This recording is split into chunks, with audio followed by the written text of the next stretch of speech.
Yeah, the loving affairs of Śrī Rādhā and Kṛṣṇa are transcendental manifestations of the Lord's internal pleasure-giving potency. Okay? How does that show up now? Well, you read it in the book. What does that mean?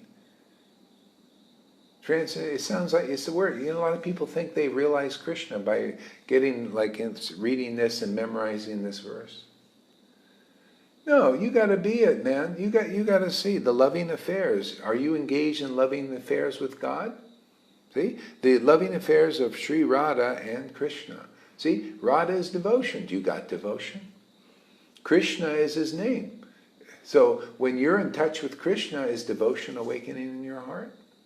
Pure, unalloyed devotion. So, because when that devotion awakens, tears comes to the eyes, ecstasy, then you can relate to this. You say, yeah, I can relate to that, man. See, now you're part of the family. See, because devotion is in Radha, right? And devotion is awakened in you. See, Krishna is there too. Now you look at Krishna and the devotion awakens. Just like, so if you have a real guru who has real devotion, when they look at Krishna and Krishna's words in his books, then you're going to become like that if you surrender and submissive there, because that's the process of bhakti yoga.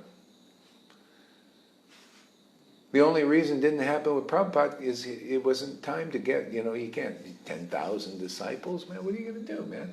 You know, and you got to get them going, and get the Vaidhi thing, you know, and go write the books, and there'll be a time, see? And I can't deal with 10,000 people right now either. But those who are coming, they're sent here, we're dealing with it, getting stronger, and the army's building.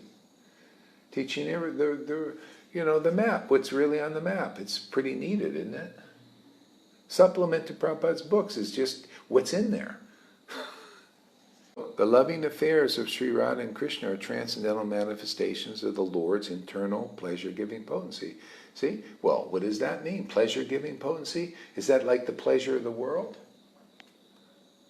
Pleasure-giving. See? Pleasure is giving from this relationship. When you have a transcendental, loving, ecstatic, devotional relationship with Krishna, it's a lot of pleasure. Can you see it in Johann? Can you see it here? You notice, doesn't he look like he's being in pleasure, getting pleasure from chanting, getting pleasure from reading? What does that mean? He's got the pleasure potency of the Lord. Where did he get it? Here. See? Can you tell that pleasure is different than pleasure in the world? Isn't he now a representative of the map of the book? Isn't this real Krishna consciousness? Is anybody awake out there? Is anybody getting this? Because I think this is awesome class. This is the best one. The best one. They're always every sheet every day. This is the best one. Can you imagine how much on the spot I have to be? Otherwise she'll probably leave. So you got to give a better class tomorrow. I'm on the spot all the time. I got to be like every day outdoing myself. Luckily, Krishna's in charge, and he's ever expanding. You know. This is how, isn't it?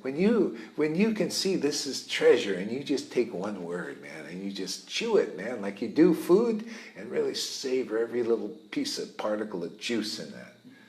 That's Krishna consciousness. See, you get that from what? See, she's following the path. Submissive, surrendered hearing. See? But some other guys, one guy came under my thread, and he watches the class, and this, see, I know